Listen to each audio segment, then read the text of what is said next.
Hey everyone, welcome back to another kind of STRYD webinar, a sit down. We are doing a little bit of a content series right now, focused around using STRYD with a lactate threshold test. So last week, this is the middle of February now, so first week of February, myself and a couple other members of the STRYD team sat down. Well, some of them sat down. I was running on the treadmill, but we performed a lactate threshold test and we collected STRYD data along with it right here in the STRYD headquarters in the STRYD lab. The intention of this is to do a training series and show off some of the different power-based workouts you can do on the treadmill and then retest after a couple week period. So I'm excited to share this initial results of the first lactate threshold test that we did and do a couple weeks of good dedicated and specific training, and then review our results and compare the two different tests with about 2 months time between them. So this presentation and this kind of walkthrough is going to show off some of the data behind that specific threshold test that we did. And then I'm going to talk a little bit about the training that is going to be designed around that. And then we'll revisit in a couple of weeks. So topics, we're going to talk about our testing protocol, the overall results, and then take a look at the stage by stage data, and then look at the training intentions as well. So our testing protocol, we have a very nice treadmill, one of my favorite treadmills I've ever run on, probably the most favorite treadmill I've ever run on, right here in the STRYD lab. We were following a protocol from a comparison of methods for estimating the lactate threshold by a group of researchers. I believe this study came out in 2005 and can link in the description to the video. We followed a standard procedure of 3.5 minute stages at a 1% incline, increasing the speed by 0.3 miles an hour each stage. We took a sample of my blood using a standard sort of methodology and used the Nova Biomedical Lactate Plus meter to measure the blood lactate concentration in between each stage. I do want to give a special shout out from the beginning here to my coworkers, Val, who you can see in this picture here, reading the sample with the Nova Biomedical Lactate Plus meter. Cameraman Tim, who is behind the camera and put together a fantastic high quality video.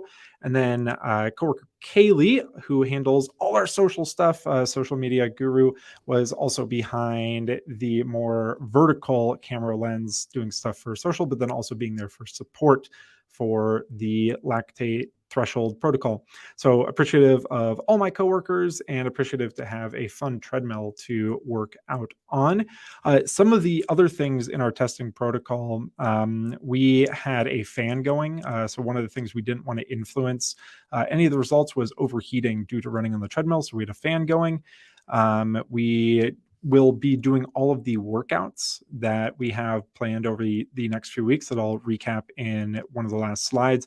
Everything will be done on this same treadmill in the same environment. So we'll be training in the same environment, and then we'll be retesting in the same exact way. And one of the other cool things that we got to do was, alongside our brand new feature release in the STRYD mobile app, we have a really, really cool workout builder that's already been in existence for almost a year now, but we just added a special treadmill mode, and we got to design this workout in the treadmill mode and run through that experience, which made it really, really easy for me to follow along and be able to have a good workout, but really, really easy to implement the type of test that we wanted to.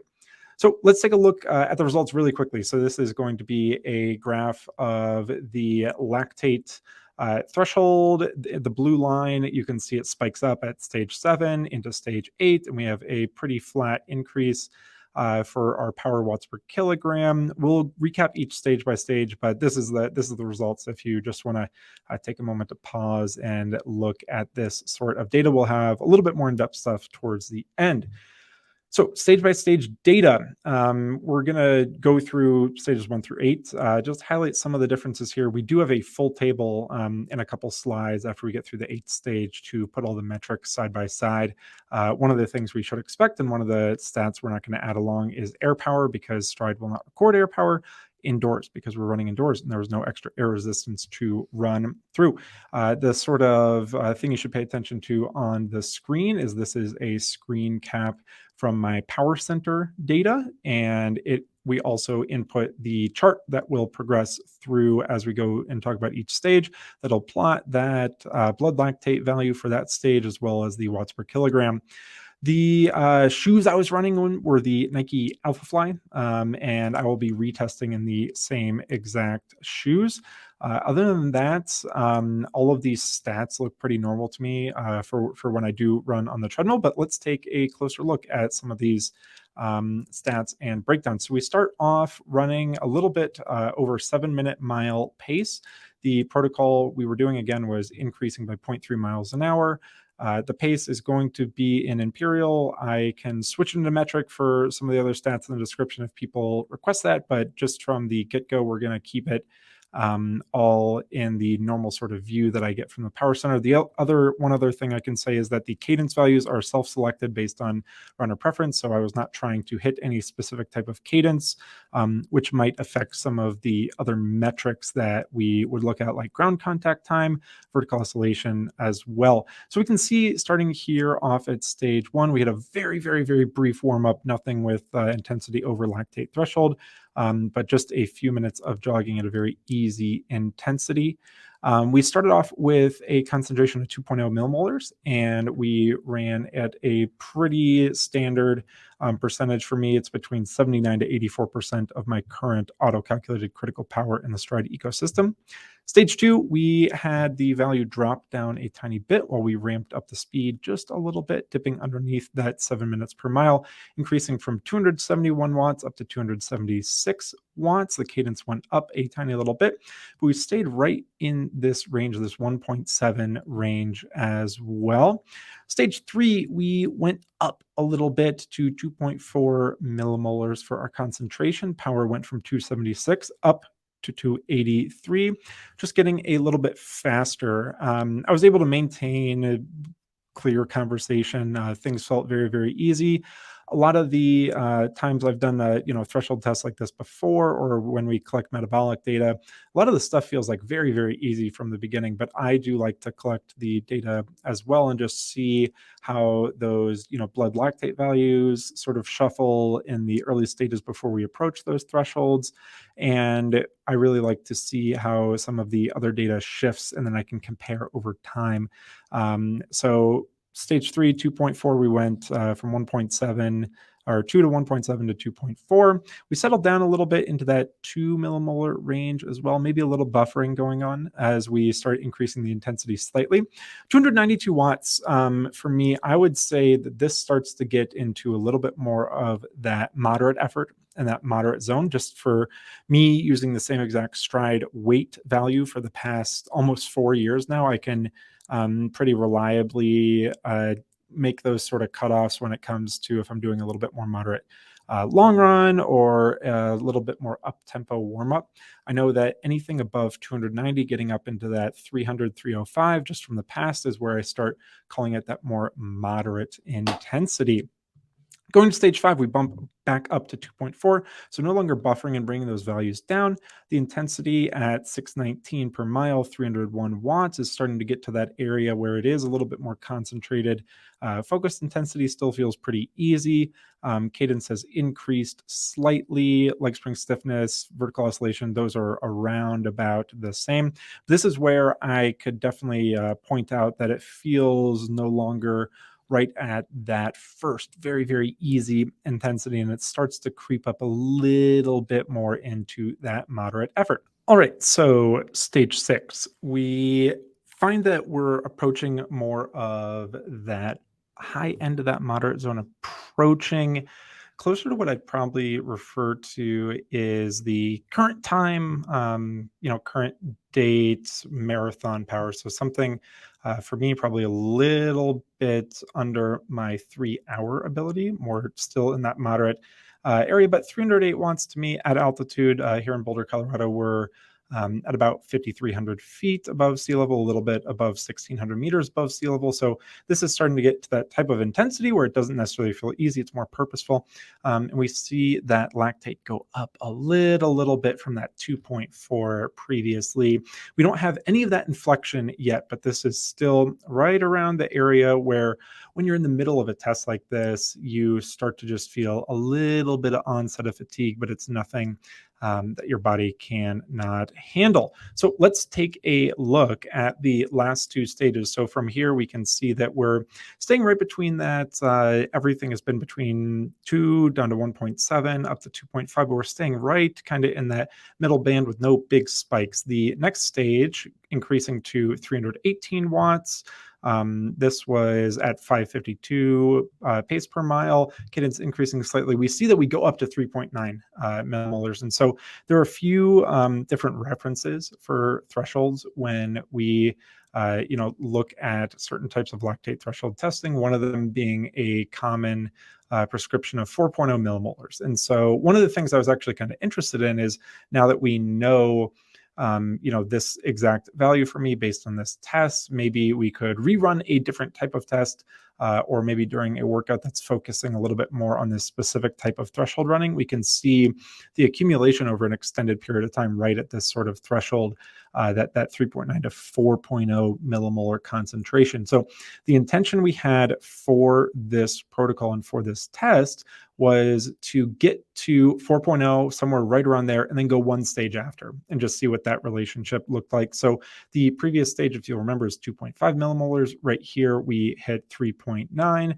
So still right under that sort of cited or commonly referenced 4.0 millimolar sort of area. Another sort of thing that I would be interested in, and we had talked about, is really getting more fine grain into it. So doing a little bit more dedicated testing between that 310 and 325-ish range. So going, in 3 watt or 1% increments, starting at 310, going 313, 316, 19, 22, just seeing what that more extended duration looks like and what those lactate values are associated along with them could give us a little bit more fine grain idea. But after stage 7, because we were so close to hitting that 4.0, we said, let's go one more.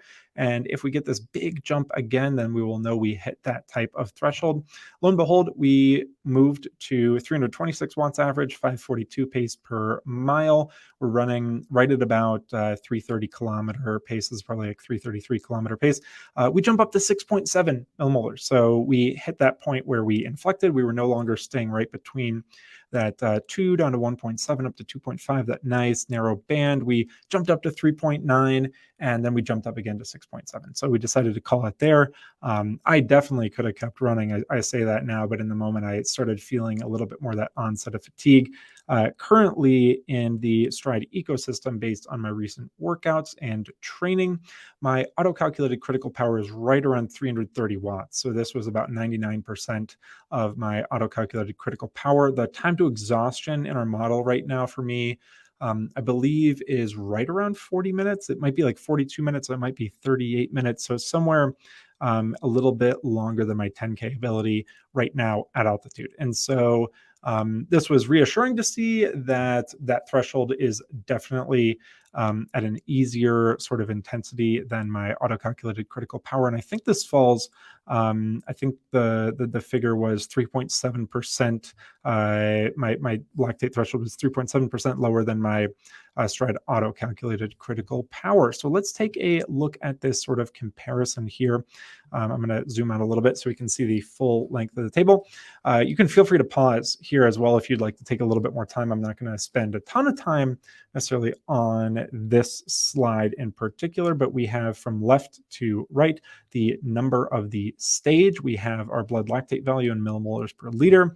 We have our power in watts. The graph we were using was plotting them in watts per kilogram, so we could have a sort of standardized increase and not make the scaling in the charts that we were showing really crazy. We have our pace in minutes per mile, cadence in terms of steps per minute, our LSS, leg spring stiffness in kilonewtons per meter. ground contact time in milliseconds, and vertical oscillation in centimeters. So some of the things, really make sense to me. Here, we have a pretty uniform increase in cadence, a reduction in ground contact time, a reduction in vertical oscillation as the speed and intensity goes up. I think if we repeated this exact type of protocol, but we increased the ramp to 2% or we lowered it to 0%, we might see slightly different values there in the cadence, ground contact time, and vertical oscillation. The shoes that I was wearing again was the Nike Alphafly, and I typically have a little bit lower cadence in these, and I tend to bounce a little bit more in them. So it would also be interesting to retest in different shoes, but for the sake of this series, we're going to be retesting down the road in the same exact pair of shoes. So we can see highlighted here, stage 7, we hit that 3.9 at 318 watts. That signaled that that is the threshold value that we're going to use, and it's going to be right around that 318. So we might do plus or minus a watt or two on that side. But now let's talk about some training intentions. And here's another great shot from the lactate threshold test of me holding on for dear life after hitting that. So this is actually a couple seconds before we found out that the blood lactate shot up to 6.7 millimolars. The training intentions I have are to do some longer sessions at 308 to 314 watts. So you'll remember that's that around 2.5 millimolar per liter value, 308 to 314, so just before that specific lactate threshold mark. Specific lactate threshold from 315 to 321 watts, so pretty narrow band. This is about a 2% swing in between those. And then my critical power, I'm still going to be doing a little bit faster stuff, maybe up some inclines, some repeats at critical power. So for me, that's going to be about 328 to 332, just setting those sort of intentions. Here's a sample schedule that we will be following over the next 6 weeks before we retest. The first session being 3 times 15 minutes at 308 to 315 watts. Session 2 for week 1 is going to be 5 times 5 minutes, but broken up, alternating between critical power, so getting loading a little bit more. So starting off with a critical power interval for about 2 minutes, and then settling into lactate threshold for 3 minutes. A sort of interesting workout, so it's still fun for me, but running right around critical power and then balancing it with some lactate threshold.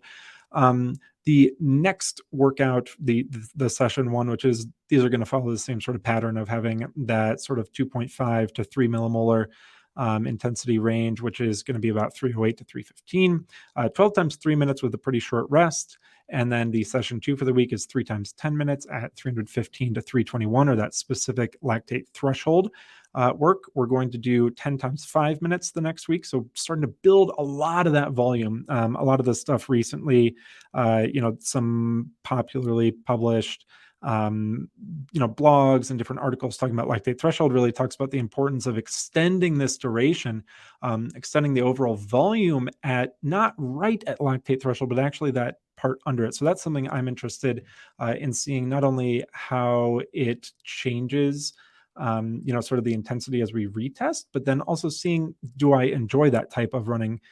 Instead of having to do a lot of these harder workouts, harder sessions right at that threshold, can I do stuff a little bit below that and start building out that volume? So 50 minutes of good work at that sort of range. You notice that we're sort of building on here. We have 3 times 15 minutes for 45 minutes of volume. And then the week 3, we have 10 times 5 minutes, eliciting 50 minutes of volume.